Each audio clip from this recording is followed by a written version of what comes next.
She came to grieve alone, a billionaire mother, still mourning the son she lost too soon. But what she found at his grave would leave her speechless and change everything. Who was this woman?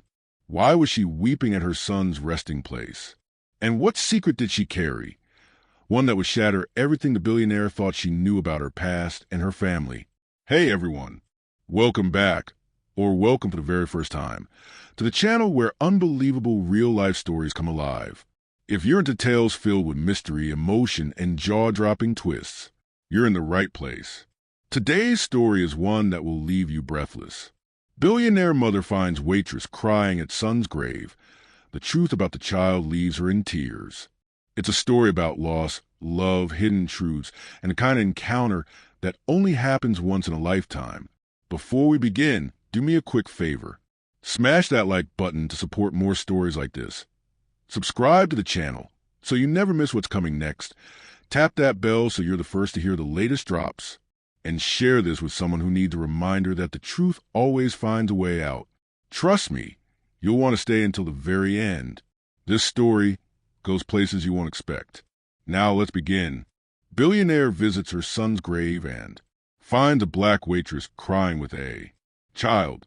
She was shocked. Delight. November rain turned the cemetery into a melancholy scene when Margaret Sterling saw the scene that would change her life forever. There in front of her son, Brandon's marble tomb, a young black woman in a waitress uniform held a small child, both crying as if the world had ended. Margaret stopped abruptly, her gloved hands clenching the bouquet of white leaves. At 55, the eyes to the Blackwood Industries empire had never seen these two people before. But something about the woman's posture and the child's delicate features made her heart race inexplicably. "Excuse me," Margaret said, her voice cutting through the silence of the cemetery like a knife. "This is a private moment. You're in the wrong place." The young woman lifted her face, revealing eyes red from crying. "I'm sorry. I didn't know anyone was coming today." Her voice trembled, but there was a dignity there that Margaret hadn't expected to find. "Who are you?" Margaret asked, her ruthless business instincts kicking in.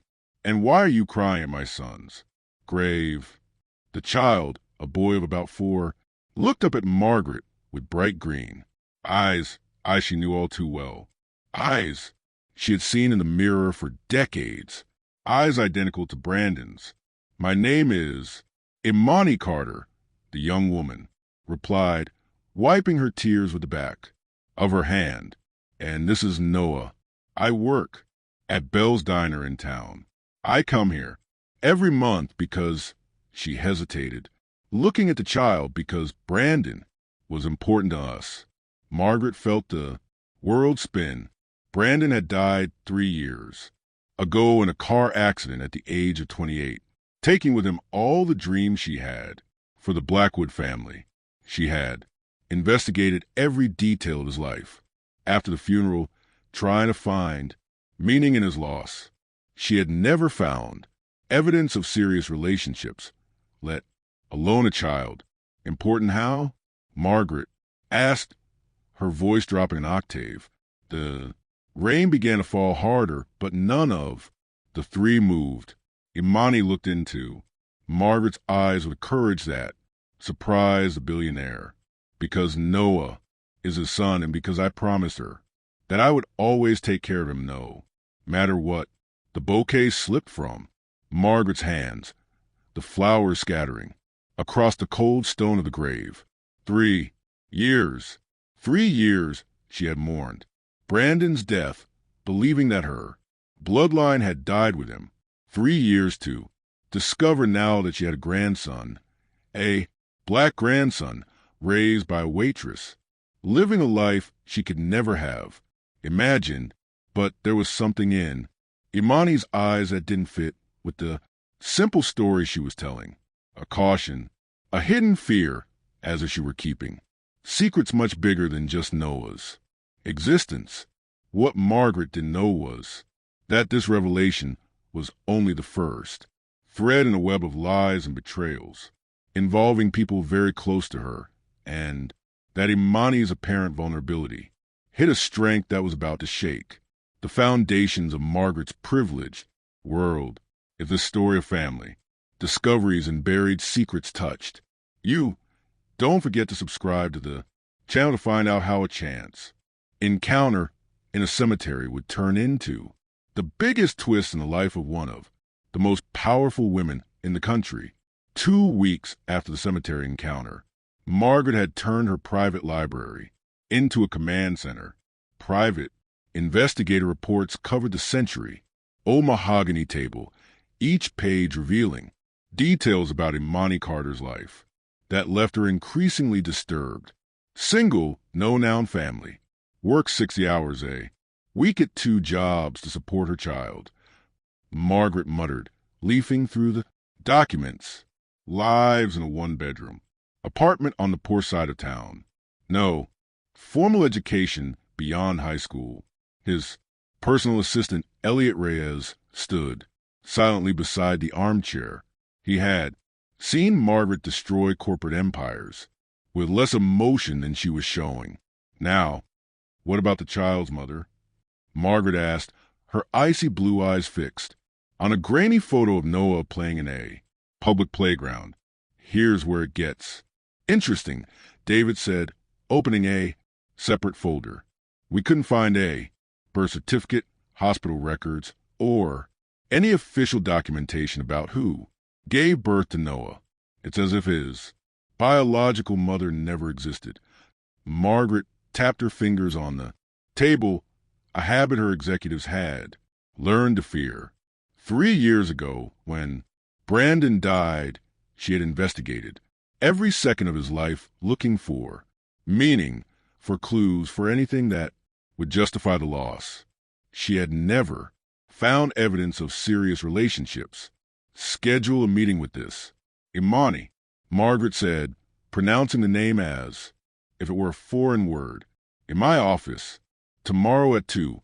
The next day, Imani arrived at Blackwood Industries headquarters wearing her best and only suit purchase at a thrift store. The 60-story building seemed to challenge her to enter, its glass walls reflecting a distorted version of herself. Margaret welcomed her into her office on the top floor where the windows offered a panoramic view of the city. It was a calculated display of power, and they both knew it. Sit down, Margaret said, gesturing to a chair strategically positioned lower than hers. We need to talk about Noah. Imani remained standing. I'd rather stand. Thank you. As you wish. Margaret opened a folder on the desk. I've looked into you, Miss Washington. 2 jobs, no savings, living in conditions unsuitable for a child. Noah is well cared for and loved. Imani replied, her voice calm but firm.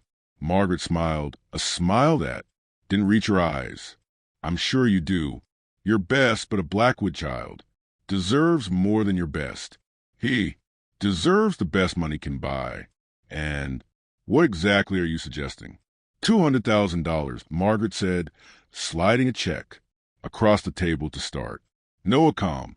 To live with me, gets the education he deserves. The future Brandon would have wanted for him. You can visit him on weekends, of course. Imani stared at the check as if it were a poisonous snake. Are you trying to buy my son?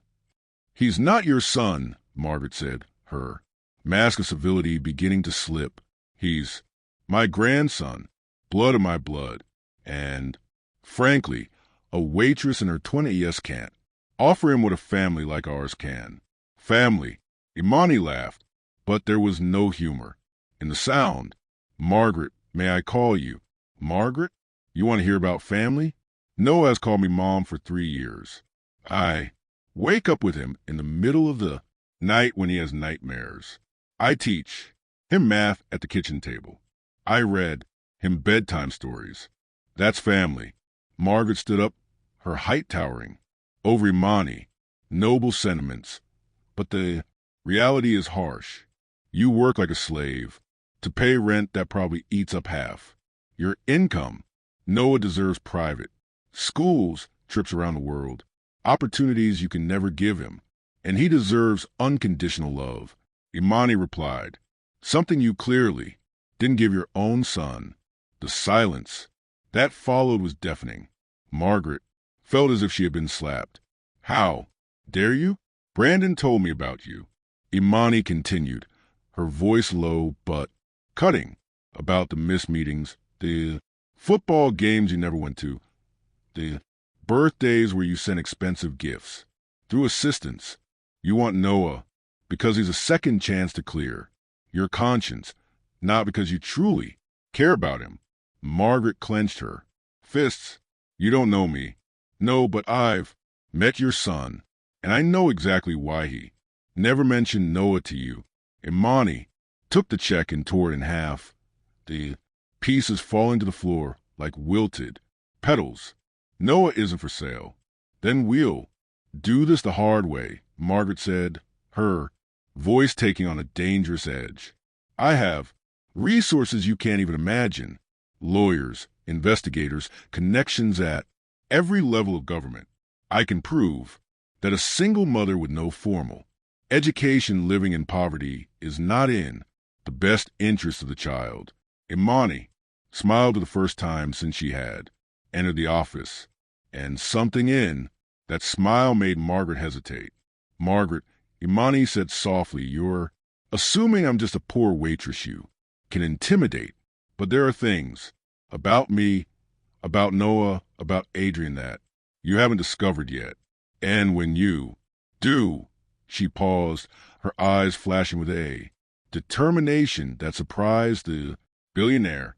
Well, let's just say your investigators aren't as good as you think they are.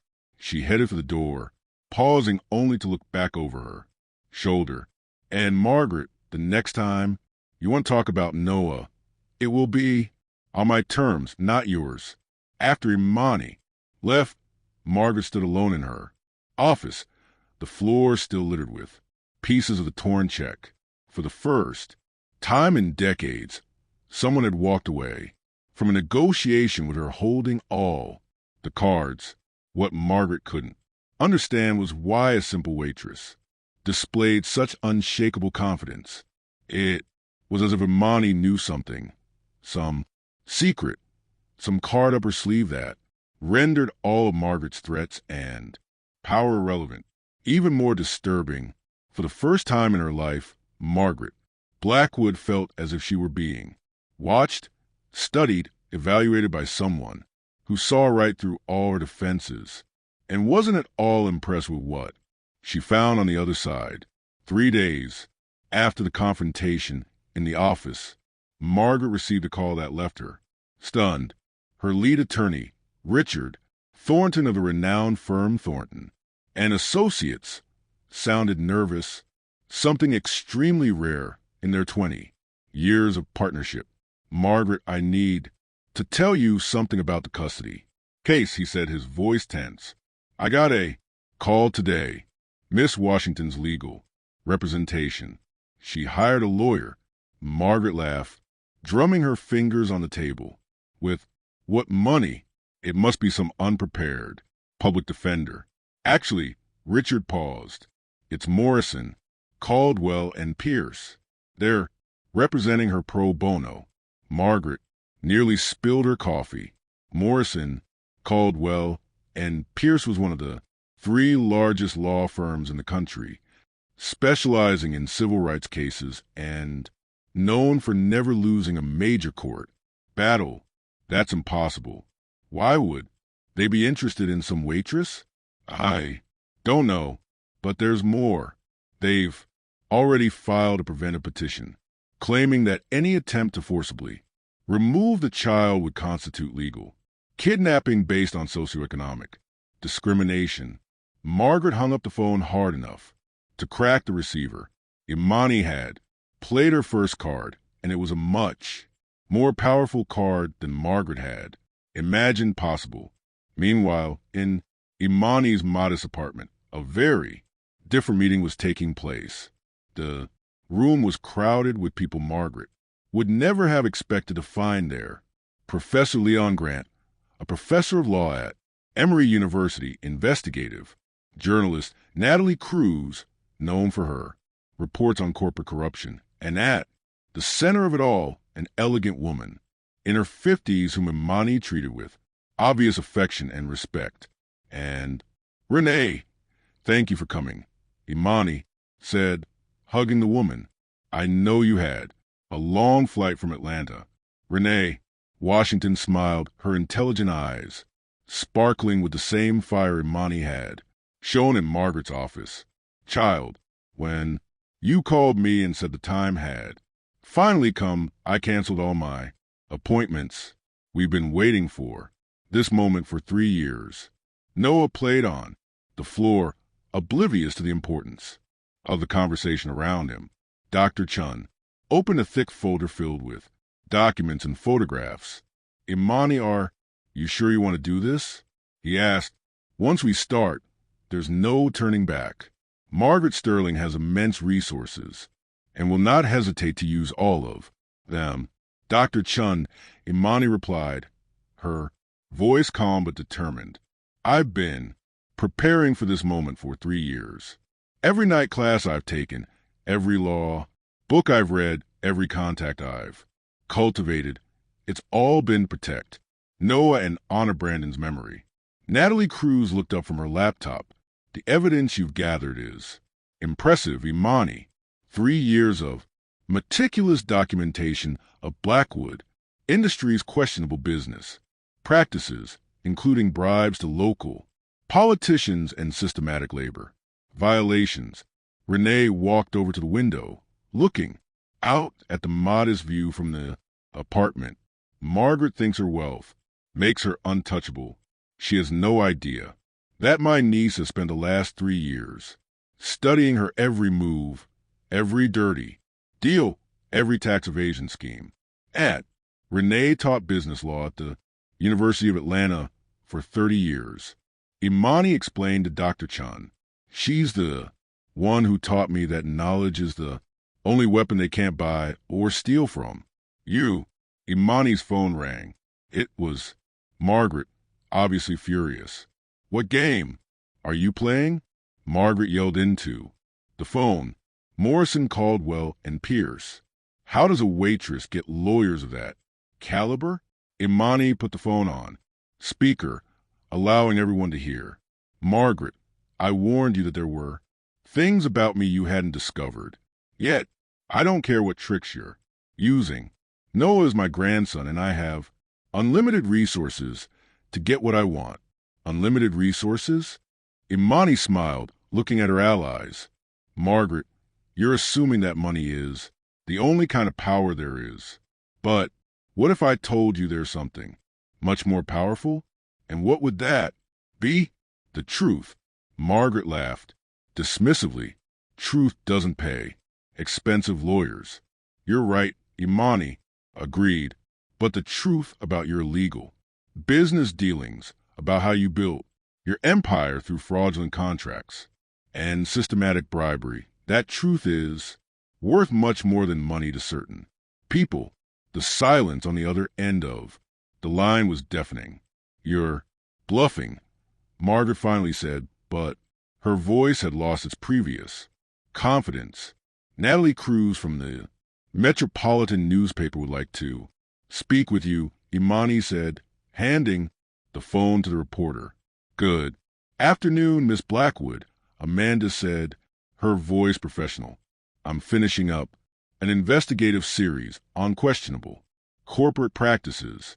I'd like to give you the opportunity to comment on the allegations we've documented. Margaret hung up immediately. Renee smiled, proud of her niece. Imani, you've learned well. Never attack. Head on when you can flank. Dr. Chun closed his briefcase. The legal strategy is solid. We have precedents where attempts to remove children based purely on socioeconomic status have been deemed discriminatory, and I have 3 years of research on every dirty deal Margaret has ever made. Amanda added, contract with Shell, Companies, suspicious payments to public. Officials, covered up environmental violations, enough to destroy any reputation. Imani picked up Noah, the boy smiling innocently at the adults around him. What Margaret doesn't understand is that I'm not just fighting for Noah. I'm fighting against a system that believes money buys everything, including the right to destroy families. Renee approached, placing her hand on Imani's shoulder. Your mother would be proud of you, daughter. She always said that education was the only inheritance no one could ever take away from you. Aunt Renee raised me after my parents died. Imani explained to the others. She taught me that it doesn't matter where you come from, but where you're going. And she taught me that sometimes to protect what you love, you have to be willing to go to war. The phone rang again. This time it was Margaret's lawyer. Miss Washington, my client would like to propose a settlement. $500,000 and supervised visits. Imani looked at her allies, all shaking their heads. Mr. Thornton, tell your client that Noah is not for sale at any price, and tell her she has 48 hours to withdraw any legal threats against our family, or else, or on Monday morning, the Metropolitan Journal will publish a full series on the questionable business practices of Blackwood Industries, and I'm sure the IRS will be very interested in some of the documents we've obtained. After hanging up, Amanda smiled. Imani, are you ready for this? Once we publish, Margaret will use all her power against you. Imani looked at Noah, who was now sleeping in her arms. Amanda, I've lived for 3 years knowing this day would come. Margaret thinks her wealth makes her invincible, but she's never faced anyone who's had time to prepare properly. Dr. Chun stood up, gathering his papers. The legal petition will be filed tomorrow. The precedents are on our side. Renee kissed Imani's forehead. Remember, daughter, they may have the money, but we have the truth. That night, while Noah slept, Imani opened a trunk in her room. Inside were diplomas from night law school, certificates from management programs, letters of recommendation from renowned professors, and at the bottom, a photograph of her with Brandon and a young woman with fair skin. The photograph Margaret had never seen. The photograph that explained not only who Noah's mother was, but why Imani had prepared so meticulously for this confrontation. Margaret Sterling was about to discover that underestimating someone can be the most costly mistake a person can make, and that sometimes the sweetest revenge doesn't come through force, but through patience, preparation, and the perfect moment to reveal truths that some people would do anything to keep buried. What Margaret didn't know yet was that the battle for Noah's custody was only the first move in a much bigger game, a game Imani had been planning since the day Brandon died, and one that was about to expose secrets that could destroy not only Margaret's reputation, but the entire empire she had built on lies. On Monday morning, Margaret woke up to 37 missed calls on her cell phone. Her assistant, David, was outside her bedroom door, holding a tablet with an expression she had never seen before, genuine fear. Margaret, you need to see this, he said, handing her the device with trembling hands. The headline of the Metropolitan newspaper filled the screen. Empire built on corruption. Leaked documents revealed decades of crimes at Blackwood Industries. Margaret felt her legs give way. Below the headline, dozens of scanned documents showed fraudulent contracts, illegal payments to politicians, money laundering schemes. Each page was a death sentence for her reputation. How did they get this? She whispered, scrolling through the article. There were photographs of secret meetings she was sure no one had Documented. Recordings of conversations. That should have been private. Her phone rang. It was Kenneth Dawes, her lawyer. Margaret, it's a complete disaster, he said bluntly. The IRS has already issued search warrants. The FBI is on its way to your home. And there's more. The Securities and Exchange Commission has suspended all trading of Blackwood Industries stock. Margaret hung up and immediately called Imani, her hands shaking with rage and despair. You, she screamed when Imani answered. You did this? How dare you destroy my life? Good morning, Margaret, Imani replied. Her voice is calm as a Sunday morning. I imagine you've read the news. I'll destroy you. I'll use every resource I have to. What resources? Imani interrupted softly. Because from what I'm seeing here on the news, your bank accounts were frozen 15 minutes ago. Margaret rushed to her computer, her hands frantically typing passwords into banking websites. Access denied. Access denied. Access denied. This is impossible, she muttered. Margaret, there's something my investigators didn't mention, Imani continued. Natalie Cruz doesn't work alone. She has a team specializing in financial crimes. Every document you've fraudulently signed in the last 20 years has been tracked. The television in the living room showed reporters in front of the Blackwood Industries building. Employees were leaving carrying boxes, their careers destroyed in the morning. The name she had built over decades was being smeared live on national television. Why? Margaret asked, her voice breaking. Why do this to me? Because you never asked about Noah's mother, Imani said simply. If you had, you would have found out that her name was Lena Pierce. Margaret's blood ran cold. That's impossible. Jessica was the daughter of Harold Pierce, your cousin, the same cousin you betrayed in 1995 to steal his share of the family business. The memories came flooding back. Robert, young and confident, signing documents Margaret had altered. The family feud she had won through lies and manipulation, his expulsion from the family. Jessica grew up poor because of your betrayal, Imani continued. She met Adrian in college.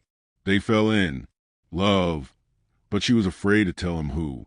She was knowing you would kick her out of his life, just like you did to her father. Margaret vaguely remembered Robert mentioning a daughter before disappearing from their lives. When Jessica died in childbirth, Brandon came to me in desperation. I was her best friend, and he knew Jessica wanted me to take care of Noah. But Brandon also discovered the truth about what you did to Jessica's family. Brandon knew, Margaret whispered. He spent the last months of his life investigating you, Margaret, gathering evidence of your crimes. When he died in that accident, he left everything to me, documents, recordings, proof. He asked me to wait for the right moment. Margaret looked out the window and saw FBI vans pulling up in front of her house. The accident, she began. It wasn't an accident, Imani said calmly. Adrian uncovered a money laundering scheme involving dangerous people you hired to take care of problems. They killed your own son, Margaret. The revelation hit Margaret like a shot. Brandon had died because he had uncovered her crimes. She had killed her own son through greed. Noah is the last legitimate Blackwood, Imani continued. Jessica was a legal heir to a fortune you stole. And now with all your accounts frozen and your company confiscated, Noah finally got what was always his. Margaret heard heavy footsteps coming up the stairs, authoritative voices shouting, FBI, you planned this for 3 years, Margaret whispered, finally understanding the magnitude of what had happened. Adrian taught me that patience is the key to revenge. Imani replied, every document I collected, every course I took, every contact I cultivated, all for this moment. The door burst open. Federal agents entered with arrest warrants. Margaret Sterling, you're under arrest for tax fraud, money laundering, and conspiracy. As the handcuffs clicked around her wrists, Margaret heard, Imani won last time. Noah will grow up knowing the truth about his family. He'll know that justice, even when it's slow, always comes. Television cameras captured Margaret being led away in handcuffs. Her fall broadcast live to millions. The empire she had built on lies crumbled in a matter of hours. That afternoon, Imani sat in the park with Noah, watching him play on the playground. Her phone rang. It was Renee. Daughter, I saw the news. How do you feel? Like Adrian can finally rest in peace, Imani replied, watching. Noah laughed as he slid down the slide. And Noah will grow up knowing that his family fought for justice, not revenge. What Margaret had discovered too late was that Imani wasn't just a determined waitress. She was the guardian of a stolen legacy, a woman who had turned 3 years of quiet preparation into the most perfect execution of justice the courts had ever witnessed. 2 years later, the Millbrook Women's State Prison was a very different place from the penthouse office Margaret had once commanded. Dressed in a standard orange uniform, she worked in the laundry for $2.50 an hour, an irony that was lost on no one. Blackwood, you have a visitor, the guard announced. Margaret expected to see her former lawyer or some journalist. Instead, she found Imani in the visiting room, elegantly dressed in a navy blue suit that cost more than Margaret earned in 6 months. I've come with news, Imani said confidently. Noah has just been accepted at Phillips Academy, the same school Brandon attended, full scholarship. Margaret felt a twinge of what might have been pride. Why are you telling me this? Because you're his grandmother and because Noah asked me if bad people can become good. Imani paused. I told him it depended on whether they truly wanted to change. Imani opened a folder with photographs of Noah smiling in his school uniform. He's learning the violin, just like his father. His teacher says he's a natural. How can you afford all this? Imani smiled with genuine satisfaction. The fortune you stole from Jessica's family was returned by the courts. Noah is now heir to the entire legitimate Blackwood estate. Ironic, isn't it? Margaret closed her eyes. And you? What did you get out of all this? I got the chance to give Noah what you never gave Adrian. A family that puts love above money. Imani stood up, and the peace of knowing that Jessica and Adrian can finally rest. Noah, is he happy? He's loved, Imani replied, and that's all that ever mattered. Meanwhile, Noah ran to the garden of his new North Carolina home, a cozy property overlooking the lake. Imani watched from the porch, a framed MBA degree behind her. Mom, can I play the violin for you? Noah shouted, running toward the house. Of course, my love, Imani replied, thinking of how proud Adrian would be. Aunt Renee visited regularly, sharing family stories that Noah carried with pride. And Renee taught me that the best revenge isn't destroying your enemies, Imani had explained to Noah, but building something so beautiful that they regret not being a part of it. Noah would grow up knowing that his family had fought for dignity, not revenge, that even when the world seems unfair, there is always a clever way to rewrite the narrative. Margaret had tried to buy a grandson, but she had discovered that family cannot be bought. It is built through love and presence. She had lost everything because she confused power with value, money with dignity. Imani's real victory was not destroying Margaret. It was building a future where Noah would never repeat the mistakes of the previous generation, where a child would grow up knowing that identity is not defined by skin color or bank account, but by strength of character. Margaret tried to use her money to steal Noah, but she discovered that true love is priceless. Imani proved that persistence and intelligence always win over arrogance and prejudice. Have you ever faced someone who tried to diminish your dreams because of your origins? Leave a comment about how you reacted and subscribe to the channel for more stories that prove that true family is built with love, not